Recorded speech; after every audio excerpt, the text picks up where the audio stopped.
He smelled smoke even in the elevator, although the cabin was standing still. The metal walls trembled slightly, the ceiling lamp flickered, and the air became hotter. On the evacuation diagram between the 4th and 5th floors, there was a dark spot, as if something was constantly overheating in the shaft there. The elevator jerked convulsively and started moving down, leaving behind a thin stream of warm air and a line from the agreement signed the day before popped into Igor's head. Complete isolation from external vibrations and noise. This is a story about a man who was put in a room where all voices were supposed to disappear, but in the end, completely different ones left. Greetings to those who are listening now, in the kitchen with a mug of tea, in headphones on the way, in the darkness of the bedroom, or on the night shift. You can write in the comments later what kind of setting you listened to the end in. I wish you attentive, not too easy, but honest listening. Igor was neither a scientist nor a fan of mysticism. He was what is usually called a research participant, a man who needed money. During the day, he worked shifts at a call center, and in the evening, he took groceries to his sick mother in another district. He had a rented apartment, credit card debt, growing utility bills, and a check from the pharmacy that put his mother in a bad mood. The experiment at the Institute promised enough money to cover his overdue bills and pay for the examination. The wording about telepathic sensitivity amused him less than the line about the fee. He found the ad not on an esoteric forum, but on the Institute's dry website. And everything would have seemed normal if it weren't for the name of the laboratory. The invitation said, Extended Perception Unit. He had seen the same combination on an old form from his mother's box of papers. In her youth, she had signed a consent form to participate in some experiment that also promised sensory isolation. His mother later spoke of it irritably, as if it were a silly fad, and sharply cut off any questions. Now, the same surname of the director and the same name of the laboratory had surfaced in his life. The old connection had not disappeared. It had simply moved to another line on the questionnaire. The Institute building turned out to be an ordinary gray box on the border between a residential area and a former industrial zone. Inside, it smelled of linoleum and old equipment. A checklist hung on the wall. The fire system had recently been deemed acceptable, but replacement of some of the wiring was recommended. The phrase was ridiculously familiar. He had read the same thing in the stairwell of his apartment building. Where such sheets hang next to electrical panels for a long time, there is almost always the smell of burning insulation. He was greeted by a young employee who took his phone and showed him a metal locker for his belongings. Then the lead researcher appeared, a tall man with glasses, and a short woman in a gray sweater with a sound engineer badge. She had calloused hands and a bunch of keys on her belt. At first, Igor thought she was a cleaning lady, but she confidently operated the panel, made notes in a logbook, and kept her eyes on the device rather than on him. It was her gaze that lingered on him a little longer than that of the research supervisor. The soundproof room looked like a neat storage room lined with gray panels. There was a thick door A small window to the control room, a chair, sensors on his chest, and soft carpet underfoot.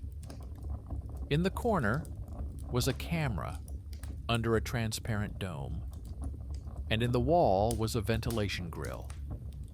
He was told that he could press the button on the remote control at any time to stop the session. The voice from the speaker sounded so calm that the button seemed like part of a ritual rather than a real way out. When the door closed, the city disappeared with a single click. Only his breathing and heartbeat remained. In the silence, these sounds grew louder. He could hear the fabric creaking on his elbow, his saliva rolling around in his mouth, the blood pulsing in his ears.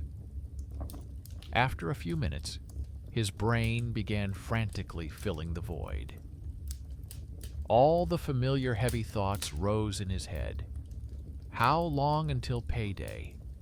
When was the last time he called his mother?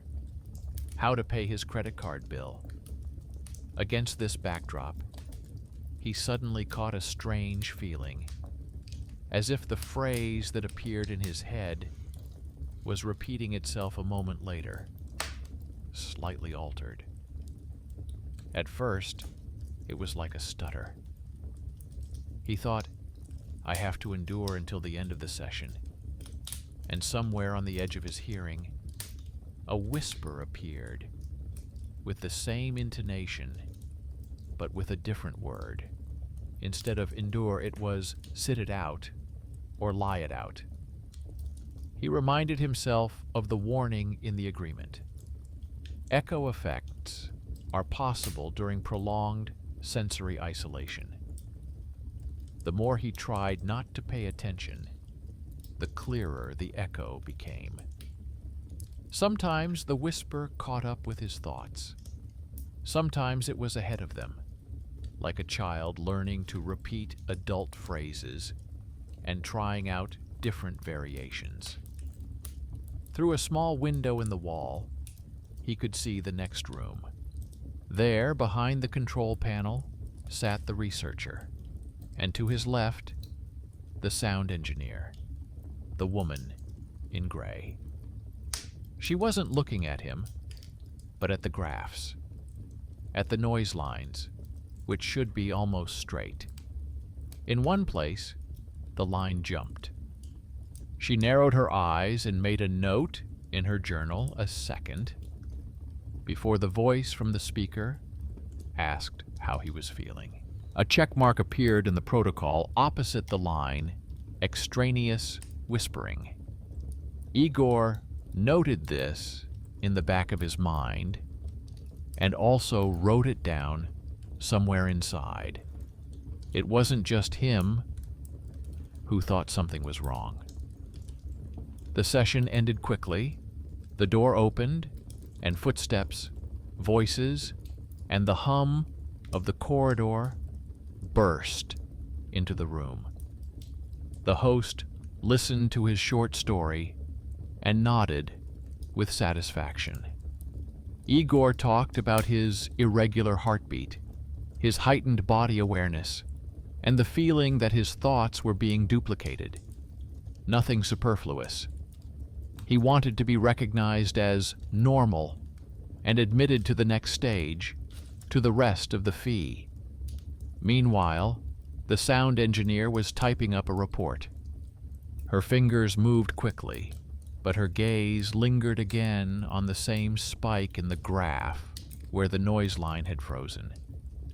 She printed out a small sheet of paper and attached it to a separate folder, not to the general stack. Old newspaper clippings and a list of previous projects hung on the wall in the hallway. Among them was a yellowed sheet with the name of an old sensory deprivation program and a surname he had already seen on his mother's form. Next to it, was the date when his mother had just started working. At that time, someone from this department had offered her to expand her perception. Now a similar offer had been made to her son, only in a different building and under a new logo. Igor lingered on this piece of paper a little longer than the others and moved on to the cashier, where he was given an advance, half of the promised amount. The second half was promised after the completion of the entire cycle. At home, he was greeted by the familiar sounds: the TV behind the wall, doors slamming, the noise of water in the pipes. When he turned on the tap in the kitchen, the water flowed in an uneven stream. In the noise of the pipes, he suddenly recognized a familiar intonation. Not words, but a rhythm, similar to the one that had been in his head in the cell. He clenched his teeth and turned the tap on and off several times. The noise became normal. The next day, the elevator smelled of burnt wiring again. On the floor panel, the light on his floor flashed a little longer than the others, as if the elevator was thinking each time whether to go up there. In the morning, the radio in the neighboring apartment blared the news and weather. Igor lay there listening until he realized that he was not catching the announcer's words, but the pauses between them. There, in the faint hissing, the folded echo of his own thoughts pierced through again. Where he was repeating the phrase, "I should call my mother," in his head, the airwaves broadcast the news that many people are finding it difficult to help their loved ones right now.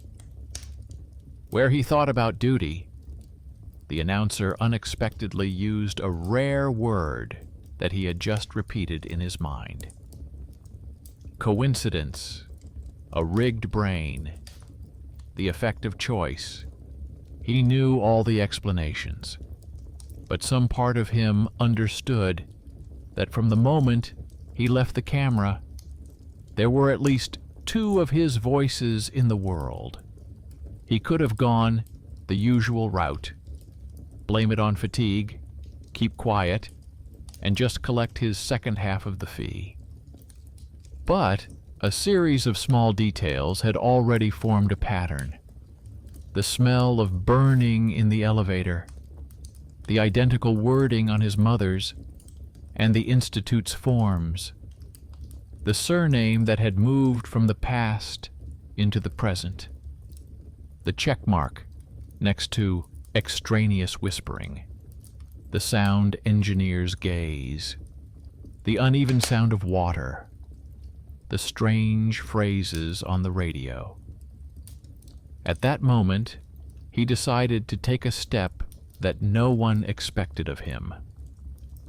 Not to a temple or a doctor, but to the most boring part of this world, to those who keep shift logs, print reports, and store folders with printed schedules, to the place where a little man with a bunch of keys sometimes notices what scientists find more convenient to leave out of the picture.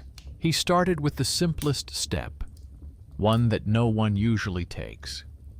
On the day of the second session, he arrived at the Institute not at the appointed time, but an hour early. The guard at the entrance was surprised, looked at his watch, checked the list, but in the end, waved his hand. Let him go in if he's already signed up. The corridor of the laboratory block was still quiet. The doors to the offices were closed, and only the cleaning lady was busy with a bucket near the toilet. A dim light bulb was burning near the door with the sign "Technical Post," and behind the glass, Shelves with folders were visible. Igor stood there, pretending to look for the toilet, but actually watching who was coming and going. A few minutes later, the same female sound engineer in a gray sweater approached. She was not wearing a lab coat, but she had a thermos in her hand and the same set of keys on her belt. She opened the technical door, already preparing to enter, and at that moment she noticed him. A look of caution flashed in her eyes, like that of a person who was used to patients not coming in here. Igor didn't mention the whispering from the faucets and the radio. He chose something that might interest her as a specialist. He said that he was confused by the spike in noise on the graph, which he had noticed out of the corner of his eye, and the coincidence of this moment with his sensation of echoing thoughts. He asked her to explain, if possible, whether this could happen with the equipment. He spoke calmly, without complaint, as if he were discussing a malfunctioning headset in a call center. It was his little skill, talking to people in their own language without scaring them off with complaints. He had trained himself at work, where how he presented a problem determined whether a customer would yell or agree to a simple solution. Now this skill worked against his status.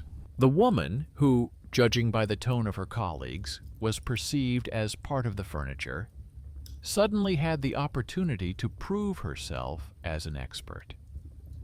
She hesitated, looked at the empty corridor, and waved him in. "Come in, since you're already here." Inside the technical room were shelves with boxes, computers with dual monitors, a printer, and several old devices covered in dust. On the wall hung a table with the sound technician's shifts, and below it was a separate sheet with handwritten notes.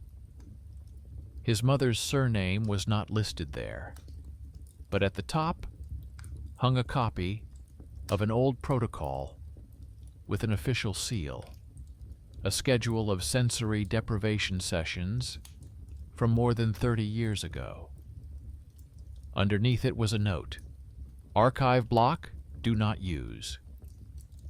The woman pulled up a chair, opened a folder on the computer with data from yesterday's session. Graphs appeared on the screen, smooth lines with occasional spikes. She pointed to the very spike that Igor had noticed. She said that theoretically this was possible if, at the moment of complete isolation, an impulse from an external source broke through somewhere.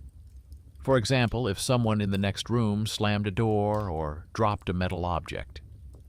But yesterday, she said, the hallway was quiet, and the neighboring office was empty. She tapped on the computer case, as if it were an old washing machine, and added that although the devices were old, if they were giving off constant spikes, it would have been noticed by now. He asked if participants had ever mentioned extraneous whispers before. For a second, she tensed up, as if he had gone too far. Then, without looking at him, she opened another folder, an archive folder marked with the old program. There were scanned transcripts with handwritten notes. Opposite some of the names was the same word, echo, sometimes accompanied by phrases about a foreign voice and a feeling of repetition. At the bottom of several sheets, there was a line that read, "The participant refused to continue," citing a feeling of interference. Under two names was the same old director, the father of the current one. His signature seemed to bridge all these years. The woman said that officially all these phenomena were recorded in the section typical effects of sensory deprivation. It was easier to write in reports that way. But she had sat at the instruments for many years and saw that the bursts of noise coincided not with the pulse or breathing, but precisely with the moments when people later described whispering. The device recorded something that did not fit into pure psychophysiology. It was not proof of miracles, but it was not a simple glitch either. She added that sometimes when she returned home after such shifts, it seemed to her that the walls of her own apartment remembered these sounds. Not specific words, but the very way people wound themselves up in silence. She didn't know how to explain it, or who to confess it to. No one was interested in it in the reports, so she just learned to distinguish between where the device was and where a person had pushed themselves to the limit. Igor realized that he was looking at the very same underappreciated hero who had been sitting between people and machines for many years and knew more about what was going on than any manager. Only no one needed her knowledge until something out of the ordinary happened. Her hidden talent was not in mysticism, but in her ability to read noise as text. He asked if it was possible to correlate the timing of the spikes with something other than his feelings. The woman shrugged and opened another program. It contained a log of events in the building: power on and off, fire alarm activation, elevator lockouts. She compiled the data by time. At the moment when the distinct repeats began in his cell and the noise graph spiked, the system recorded a brief drop in voltage on the line supplying their unit and the elevator shaft. The elevator stalled between floors for a few seconds and then restarted on its own. This coincided with the smell of burning and the flashing light that morning. It was a strange combination. An elevator that gets stuck somewhere between his floor and the laboratory block, a short jump, random spikes in the graph, its internal echo, and old logs where other people wrote about the same thing. The woman, leafing through the logs, noticed another detail. The list of equipment connected to the same line as the camera included an old archive server, which was formally listed as disconnected, awaiting decommissioning. But the logs sometimes showed attempts to wake it up, as if someone or something inside the system was trying to access it. Igor wondered how his own voice could have ended up in such a place. He remembered the questionnaire where he had carelessly agreed to further processing of anonymized records. The proposal seemed ordinary, like consent to the use of data in a call center. Now it turned out that his reactions and descriptions also ended up in the general mass, where old records coexisted with new ones, and the archive, which was supposed to be written off, still sometimes turned on when the voltage in the network dropped.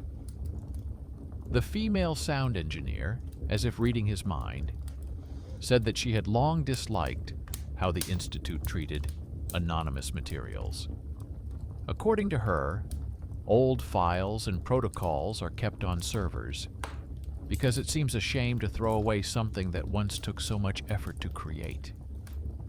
Scientists change, programs are shut down, and data wanders from one storage facility to another, like old things from someone's closet. No one remembers what exactly was there, but every time the budget is cut, the idea of using existing arrays for new projects comes up. She didn't offer him solutions. She just let him see the chain. The old experiment his mother was in. The current program he was participating in. The archive server hanging on the same line as the camera. The elevator that jerks during downtime. And the noise graphs, where short bursts coincide with how people describe whispers. Igor left the technical room with a copy of one printout in his pocket. The woman had only entered the time of the spike and a note about the power drop, without unnecessary details. It was her small contribution, a step she took, breaking her internal habit of not sticking her neck out, an unexpected benefactor with keys on her belt and access to the logs. She probably didn't fully understand what she was getting him into, but it was her decision that gave him something tangible, a piece of paper that could be compared to his feelings and the whispering in the pipes. On the way home, the whispering became bolder. In the elevator, when he pressed the button for his floor, the number flashed as usual. But during the brief pause between floors, he clearly heard an inner voice repeating his own thought that, "You can give it all up, take the money, and forget about it." And then a subtle change.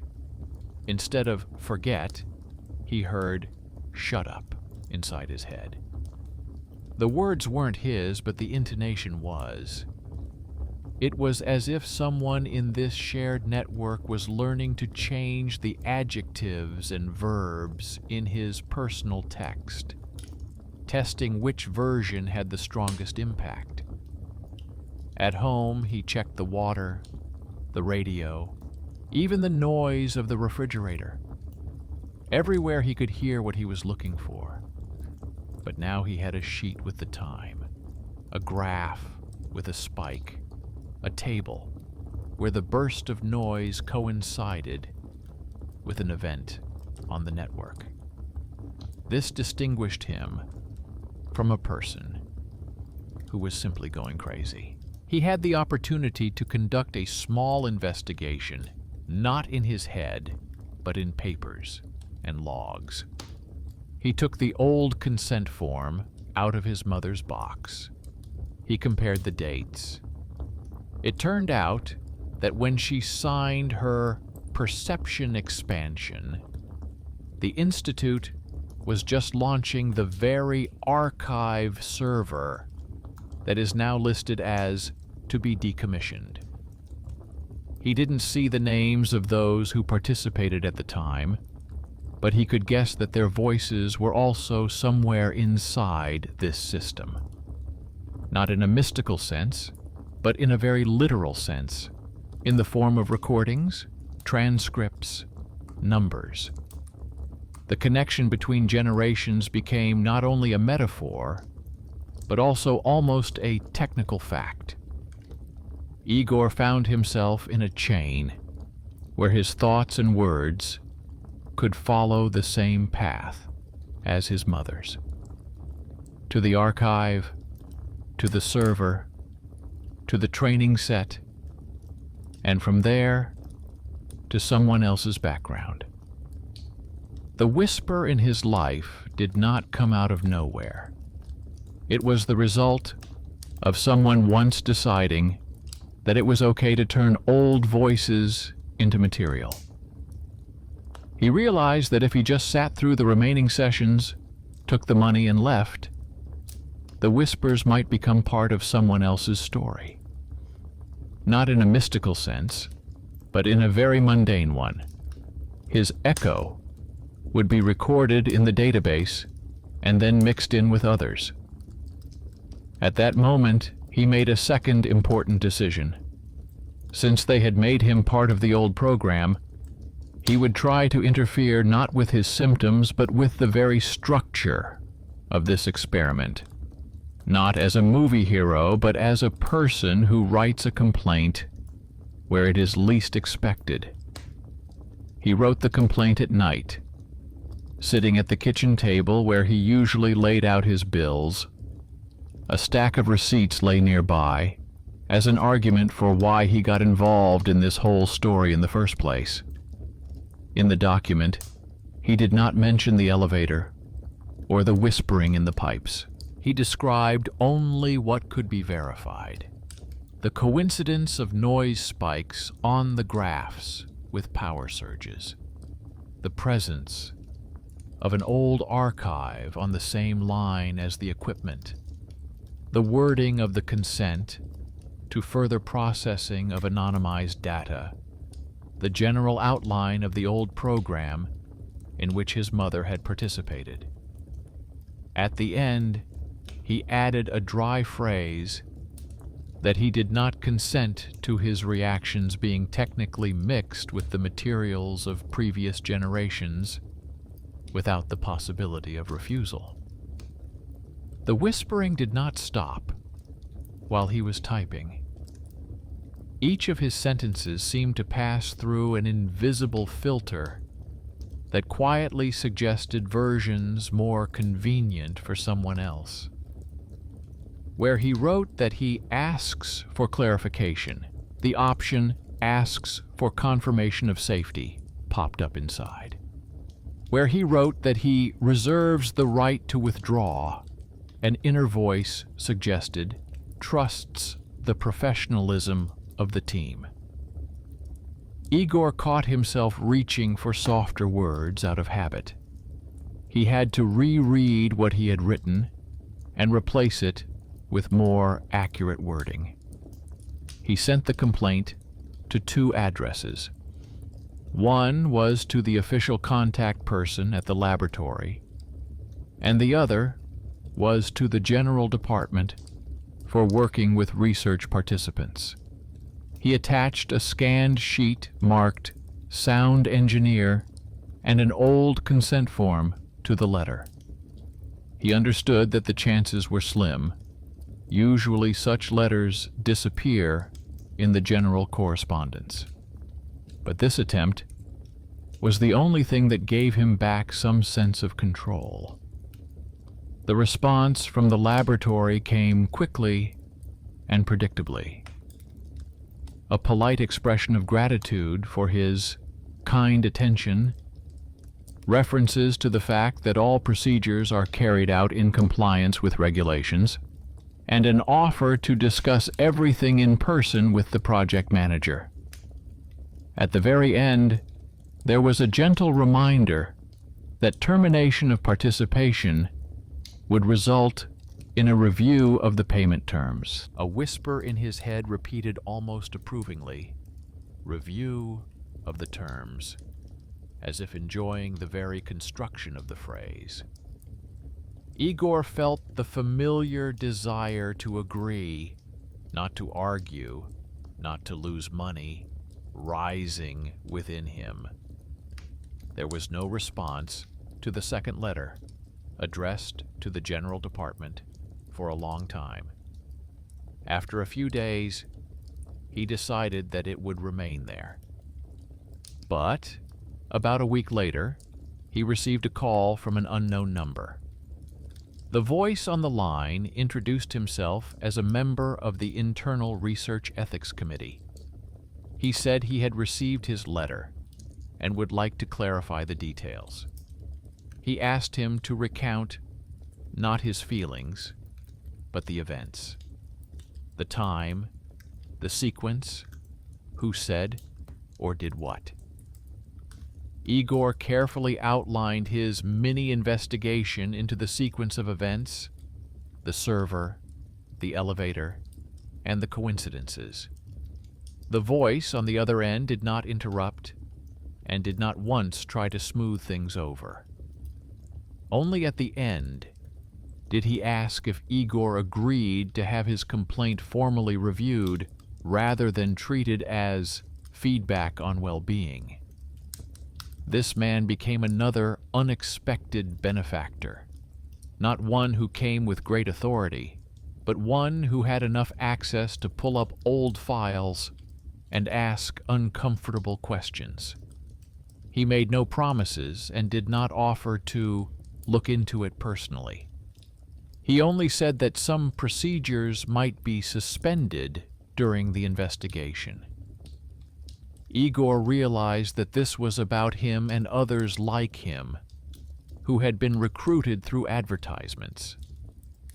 The next trip to the Institute was not like a normal session. At the reception desk, he was asked to wait until someone came out to see him. Instead of the usual employee, he was greeted by the same lead researcher, but without a lab coat, wearing a regular shirt. He behaved in an emphatically correct manner, but his gestures betrayed the irritation of a man who had been distracted from something important. In a small office with a quiet fan on the windowsill, the researcher asked him to repeat his complaints verbally. Igor noticed that there was a printout of his complaint on the table with pencil notes in the margins. The researcher spoke of misunderstandings, referred to international standards, and assured him that old data was only used in an anonymized form, that no one was listening to anyone's thoughts.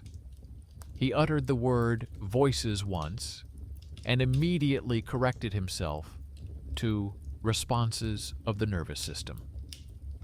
As Igor listened, he felt his inner whisper almost merge with the tone of this man's voice. Any attempt to call things by their proper names was immediately enveloped in soft terms. It was almost the same structure as in his head, only now it was outside. At one point, the researcher noticed that Igor was pausing too often, as if checking something inside himself. He asked if he would like to talk to the project psychologist. Igor realized that one more wrong word, and his complaint would be neatly transferred from the ethical category to the category of individual participant reaction. Then the whole story would turn into a question of his personal resilience. He gathered himself and said in an even voice what he had intended to say from the beginning: that he had agreed to participate, counting on clear boundaries between the experiment and everyday life. But now those boundaries no longer existed. That it was not the whispering itself that bothered him, but the fact that old and new data were technically mixed together, with minimal control over this. That he did not want his mother's story to repeat itself in the form of another similar set. The researcher listened, visibly restraining his irritation. He said he understood his concerns and repeated that everything was legal. But at the end, he let slip a phrase that stood out from the general smoothness. He mentioned that the archive had indeed been difficult to write off for a long time because it was considered a unique array with a high degree of participant response. That word, response, stuck in my mind. Instead of vague mysticism, I saw a rather simple motive in it. At one time, someone's strong emotional response had turned into a statistically significant case, and now those who want to prove the effectiveness of their programs are drawn to it. Leaving the office, Igor passed the technical room again. A fresh piece of paper about the power supply system check was hanging on the door. At the bottom was the signature of some engineer. Next to it, a small, handwritten note. It is recommended to shut down the outdated archive server until the cable is replaced. The handwriting resembled that of the sound engineer. It seemed that she had not limited herself to showing him the schedule. She took advantage of her position as a little person and added her own comment to the technical report. Formally, it was about the cable. In fact, it was about the fact that it would be better not to wake up the old server. At home, the whispering seemed to sense resistance. In the first few days after the conversation at the Institute, it became more noticeable. The water in the tap began to flow unevenly again, and the neighbor's radio continued to spit out strange phrases in the pauses between news items. Sometimes the words seemed to push him toward the thought that it was all meaningless and that it would be easier to remain silent. But now, instead of arguing with the voices inside, Igor had external reference points. He opened his mail, reread the letter from the commission, looked at the screenshots of the logs, at the sheet with the recommendation to shut down the server. These were dry facts that could be forwarded, printed, attached. The whisper had nothing to counter the paper. One evening, he caught himself checking not only the water and the radio, but also his own speech. Talking to his mother on the phone, he listened carefully to the words he chose.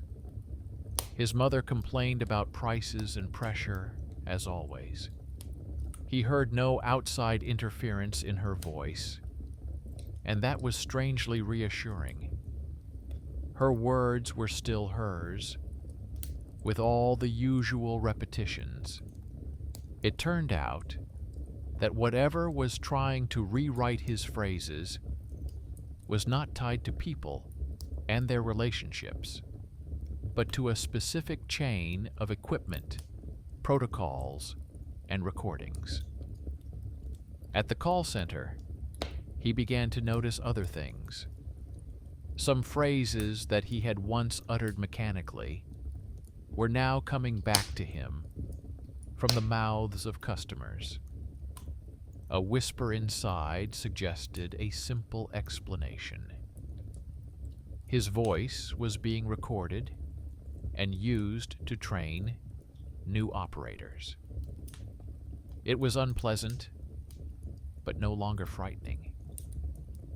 Knowing that you have been included in the system as a model for phrasing is better than feeling that someone nameless is tasting your thoughts. The response from the ethics committee arrived a few weeks later. The letter was dry but polite.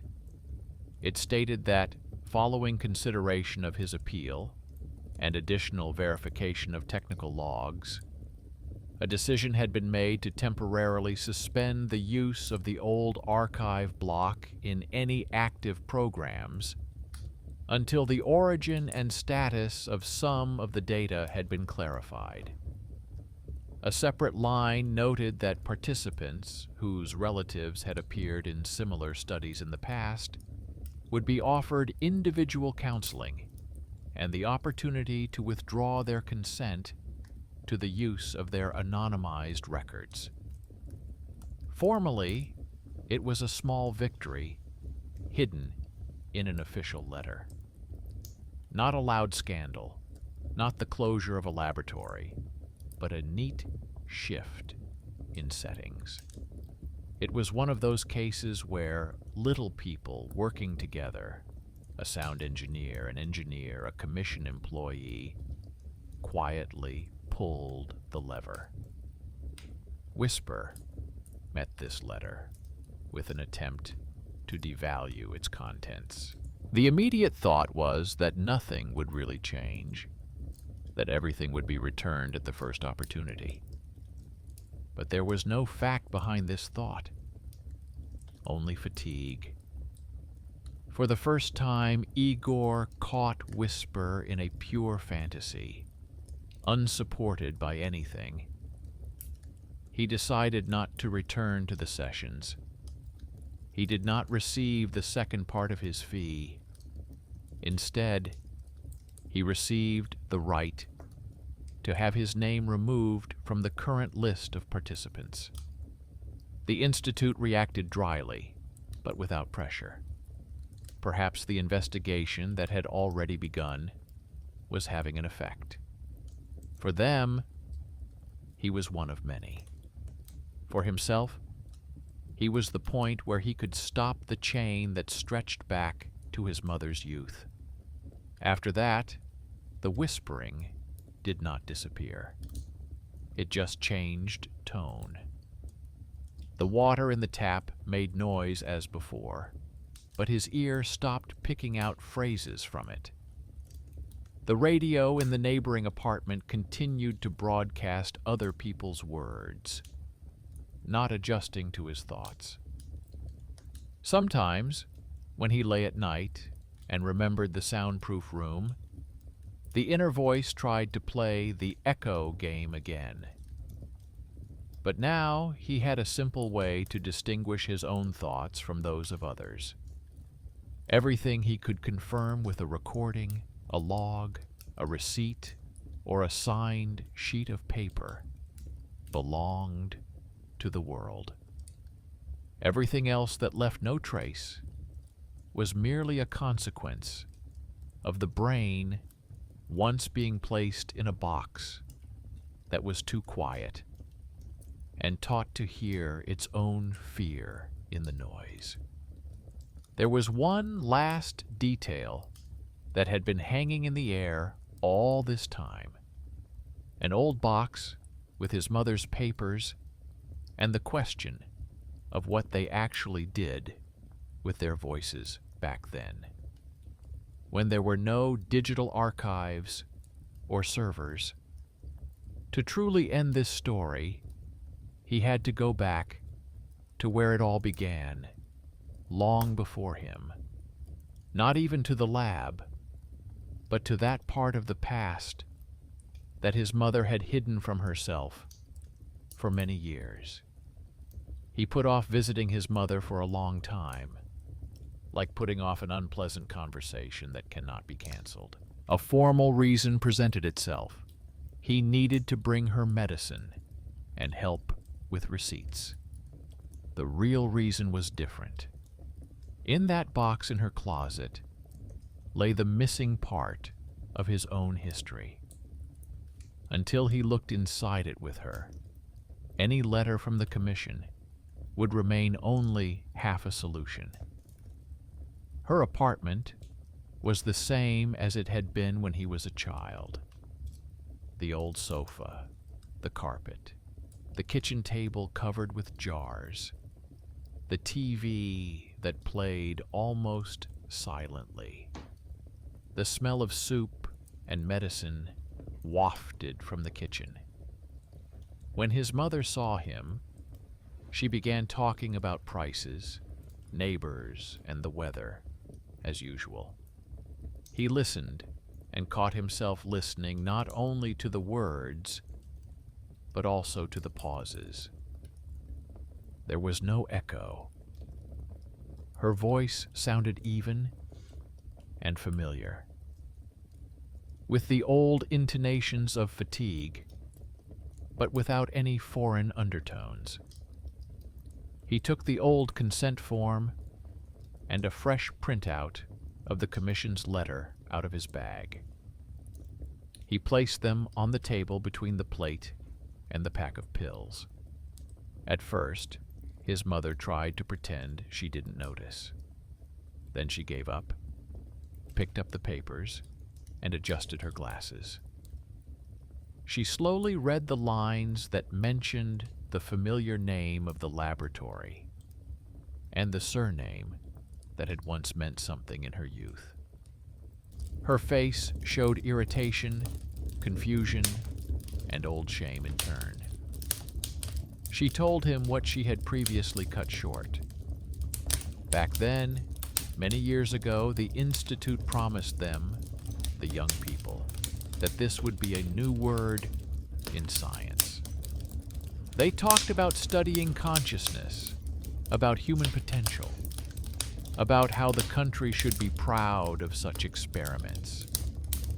They were given beautiful forms, a little money, and the opportunity to feel like they were part of something important. In rooms with soft walls, they sat in silence, counted their heartbeats, and wrote down their impressions. Most treated it like a game, but there were people for whom this game became something more. One girl from their group took the words about trusting your inner voice and cutting off old ties too seriously. After a few sessions, she drastically changed her life, quarreled with her parents, and dropped out of school. Then there were various rumors about her. Some said she had left. Others said something bad had happened to her. Officially, the institution did not respond in any way. In the protocols, her decision became just a check mark next to the item, strong response. Her mother admitted that it was after this that she stopped going to the laboratory, and for many years could not forgive herself for signing the form. Now, looking at the commission's letter, she saw her involvement in a different light. Not as a youthful mistake, not as a private episode, but as the beginning of a long chain that stretched into his life. Her signature on the old consent form was the small step that made it possible to preserve the archive. His consent to anonymized processing continued this line of thought. When he told her about the camera, the whispering, and the old server, she was silent for a long time, then said that it all seemed less like a miracle and more like someone else's greed. Someone once didn't want to throw away their data and came up with a new use for it. He suggested she do what she couldn't do when she was younger. Write a statement withdrawing her consent to the use of her old records. He explained that participants now had this option, that the commission had recognized it. At first, her mother dismissed the idea, saying that too many years had passed, that the archive was surely a mess anyway. But then she picked up a pen, and then, unexpectedly, her own hidden talent came to light. Having worked with paperwork in an office for many years, she knew how to formulate her demands correctly. She was not shy about using legal terms and knew how to refer to articles and paragraphs that had once stuck in her memory. Together, they drafted a text. It contained no emotions, only facts.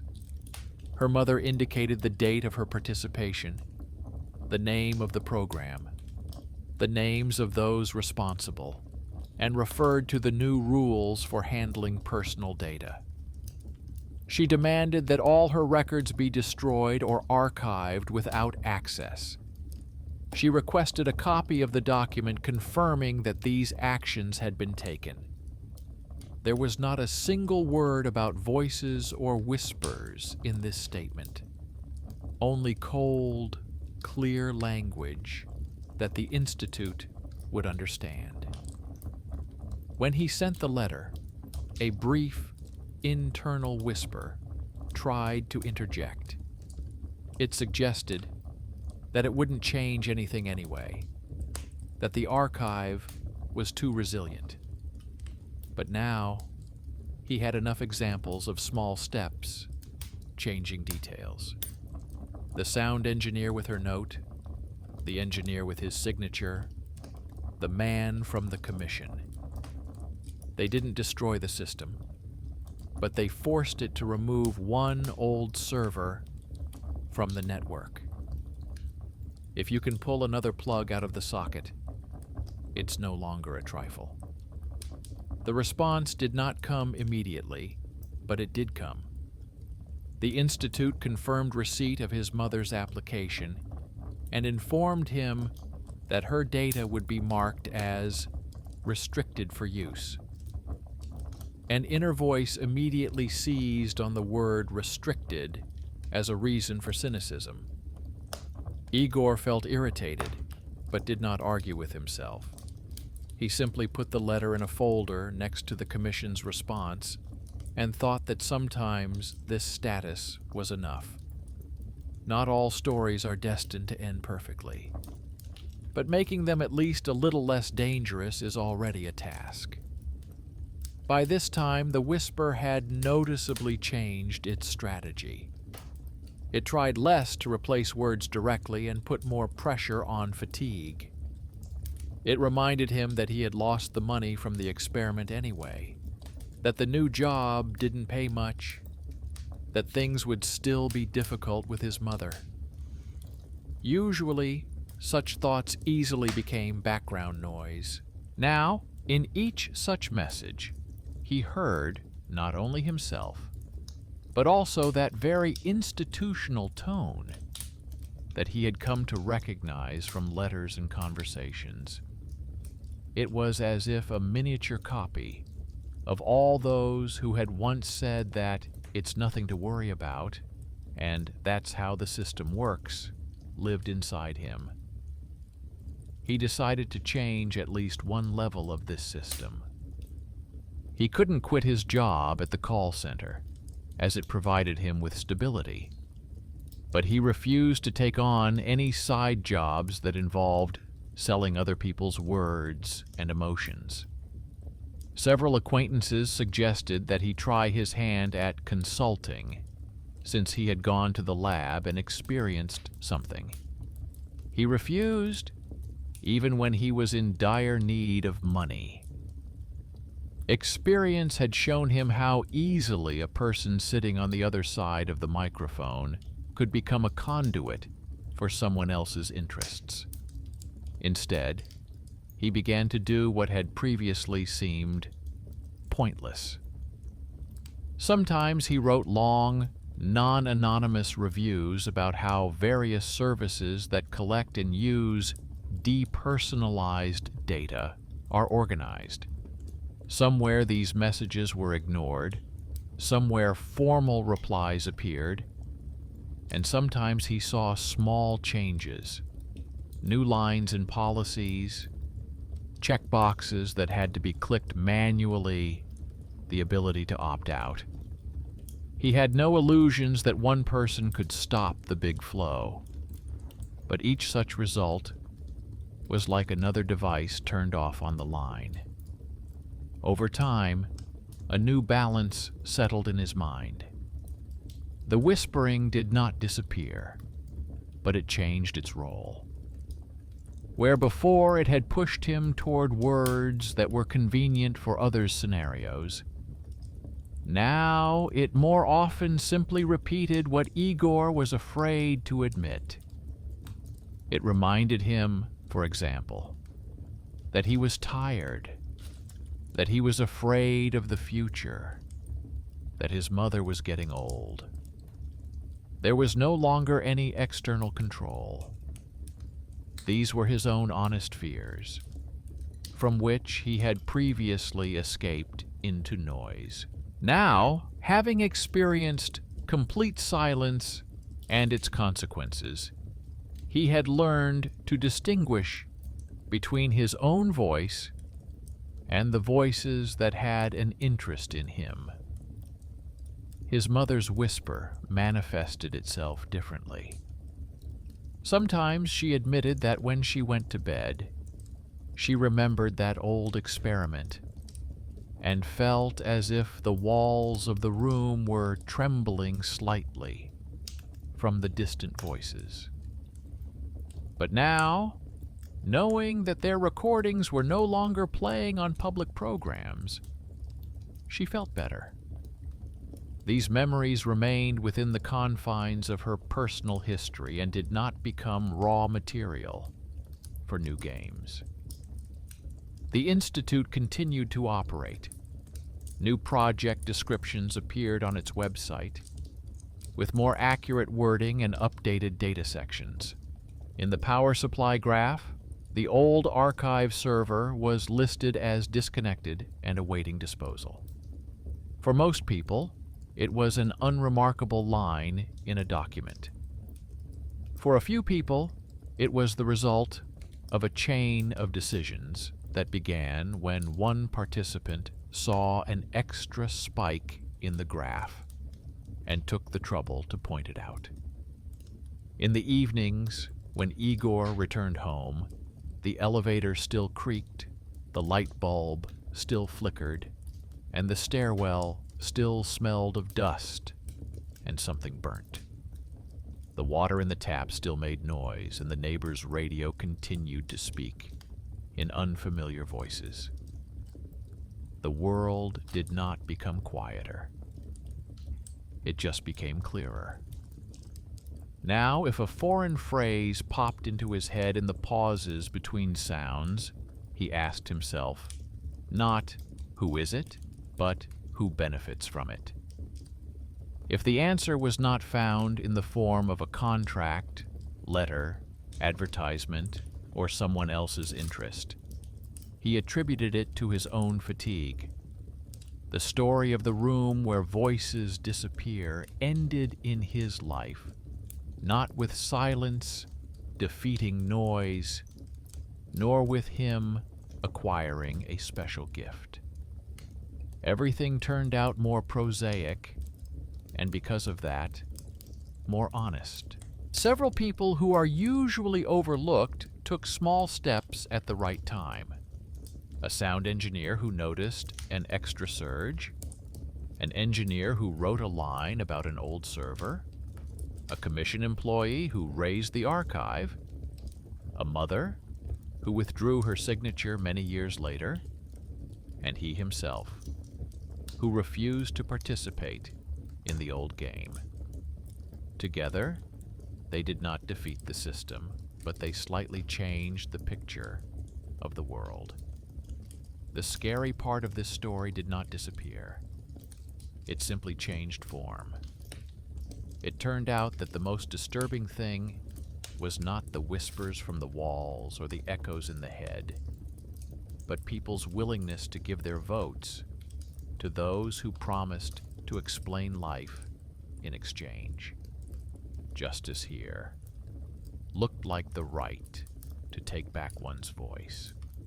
Not a miracle, not punishment, but the opportunity at some point to say, from now on, this sound will remain my own, not someone else's material.